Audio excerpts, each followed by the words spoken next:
Nabi Sulaiman alaihissalam merupakan salah satu dari 25 nabi yang diutus oleh Allah Subhanahu wa taala.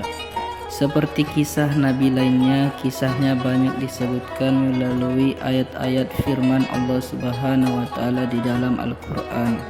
Menariknya, kisahnya tersebar melalui ayat-ayat di surah yang berbeda dalam Al-Qur'an. Kisah Nabi Sulaiman ditemukan pada 16 ayat yang tersebar dalam 7 surah di dalam Al-Quran. Sejumlah ayat tersebut menyebutkan kata kunci Sulaiman. 7 surah di antara lain Al-Baqarah, Surah An-Nisa, Al-An'am, Al-Anbiya, Surah An-Naml, Surah Saba, dan Surah Sad. Masa muda Nabi Sulaiman alaihissalam. Nabi Sulaiman alaihissalam lahir di Palestina. Nabi Sulaiman merupakan anak dari Nabi Daud alaihissalam. Al-Quran menjelaskan bahwa Nabi Sulaiman alaihissalam sejak usianya yang masih kecil telah menunjukkan kesalehan dan ketaatannya kepada Allah Subhanahu wa taala. Hadirnya Nabi Sulaiman di tengah-tengah keluarga yang merupakan anugerah untuk keluarganya, terutama bagi sang ayah Nabi Daud alaihissalam. Menginjak remaja, Nabi Sulaiman menunjukkan kecerdasannya. Ini berkat doa sang ayah yang menginginkan agar diberi anak yang cerdas. Selain cerdas, Nabi Sulaiman dikenal sebagai sosok yang bijaksana dan dapat membuat keputusan yang adil. Suatu ketika Nabi Daud alaihissalam dan Nabi Sulaiman alaihissalam bertemu dengan pemilik kebun dan pemilik kambing. Pemilik kebun ingin minta ganti rugi kepada pemilik kambing karena kebunnya telah dirusak kambing. Mulanya Nabi Daud alaihissalam meminta pemilik kambing untuk ganti kerusakan. Namun Nabi Sulaiman alaihissalam memberikan pendapat yang mana ternyata menguntungkan kedua belah pihak. Pemilik kambing menyerahkan kambingnya, tapi pemilik kebun harus merawat kambing. Sementara pemilik kambing harus merawat kebun agar keadaan seperti semula. Dari kisah ini kita mengetahui berapa cerdasnya Nabi Sulaiman alaihissalam. Nabi Sulaiman alaihissalam diangkat menjadi raja. Walaupun pada saat itu Nabi Daud alaihissalam telah memiliki beberapa orang anak, Nabi Sulaiman alaihissalam yang teristimewa karena ia mampu mewarisi tahta kerajaan sang ayah. Akan tetapi rupanya keistimewaan tersebut membuat sang kakak iri. Kakaknya tertua, Absyalum, merasa iri kepadanya. Kakaknya kemudian berencana untuk merebut kekuasaan sang ayah dengan menyusun kekuatan secara tersembunyi-sembunyi. Namun usahanya gagal karena terbunuh dalam kerusuhan akibat masyarakat pro dan kontra. Nabi Sulaiman alaihissalam pun pada akhirnya menggantikan tahta sang ayah. Ketika menjadi raja, Sulaiman justru tidak silau dengan kekuasaan dan hadiah. Ia tetap jujur dan tidak sombong.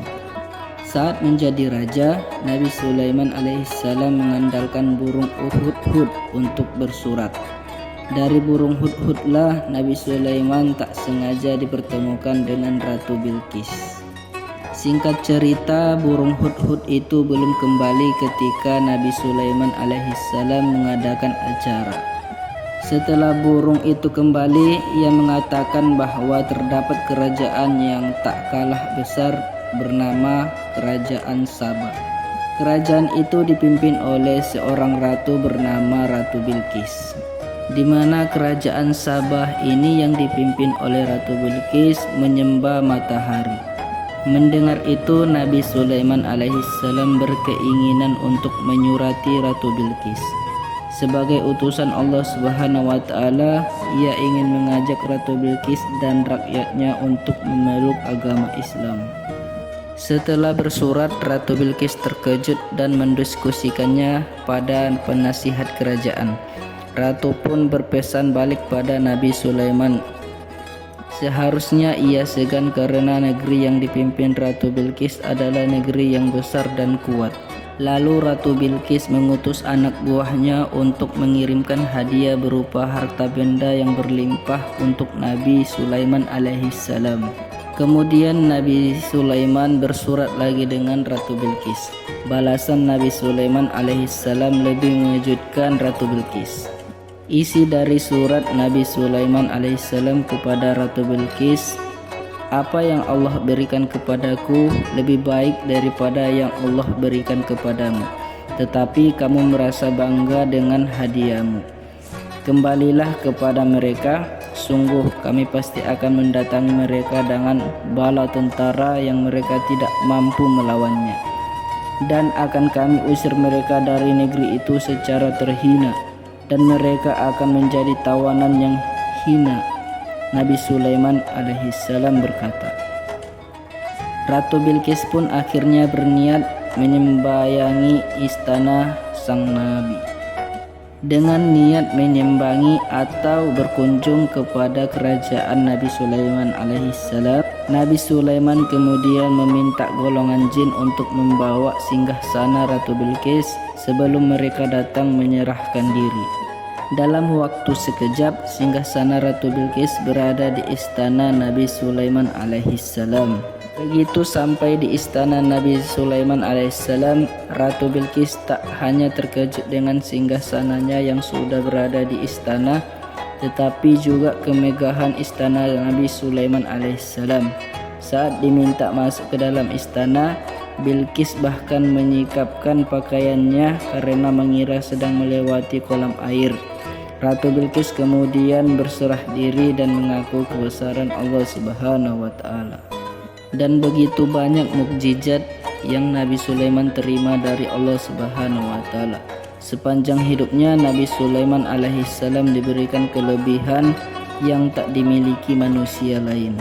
Dalam firman Allah Subhanahu wa Ta'ala surah Al-Anbiya, Allah memberikan Sulaiman pemahaman hukum sehingga ia dapat memutuskan suatu keputusan yang adil dan mendekati kemaslahatan. Allah memberikan kelebihan banyak kepada Nabi Sulaiman alaihissalam, diantaranya kemampuan menundukkan angin sesuai perintahnya. Hal tersebut ada dalam surah Saba ayat 12. Yang berikut isinya, dan kami tundukkan angin bagi Sulaiman yang perjalanannya pada waktu pagi sama dengan perjalanan sebulan, dan perjalanannya pada waktu sore sama dengan perjalanan sebulan pula. Mukjizat lain yang diberikan kepada Nabi Sulaiman alaihissalam adalah kemampuannya menundukkan jin dan setan. Ia perintahkan kepada mereka untuk mengerjakan hal yang diperlukan. Hal ini disampaikan melalui firman Allah Subhanahu wa Ta'ala dalam surah Al-Anbiya ayat 82, yang isinya, setiap setan yang menyembangkang atau membangkang akan dihukum ke dalam neraka. Ini tertuang dalam firman Allah Subhanahu wa Ta'ala dalam surah Sad. Mukjizat lain yang diberikan Allah kepada Nabi Sulaiman adalah kemampuan berbicara dan mengerti bahasa burung dan semut. Di akhir hidupnya, Nabi Sulaiman alaihissalam wafat di usia 66 tahun. Di usia 66 tahun, Nabi Sulaiman meninggal dengan cara yang berbeda dibandingkan manusia lainnya. Ia meninggal saat duduk di atas kursi. Kematiannya baru diketahui setelah tongkat miliknya dimakan rayap. Sebagaimana dalam firman Allah Subhanahu wa Ta'ala dalam surah Saba ayat 13, maka kami ketika menetapkan kematian atasnya Sulaiman, tidak ada yang menunjukkan kepada mereka kematiannya itu kecuali rayap yang memakan tongkatnya. Maka ketika dia telah tersungkur, tahulah jin itu bahwa sekiranya mereka mengetahui yang gaib, tentu mereka akan tetap dalam siksa yang menghinakan. Dari kisah Nabi Sulaiman terdapat sejumlah pelajaran yang bisa kita petik untuk kita gunakan di kehidupan sehari-hari, terutama pada karakter dan sikapnya semasa hidup. Nabi Sulaiman alaihissalam mampu bersikap bijaksana dan adil. Ia cerdas dan tidak pernah menyombongkan diri.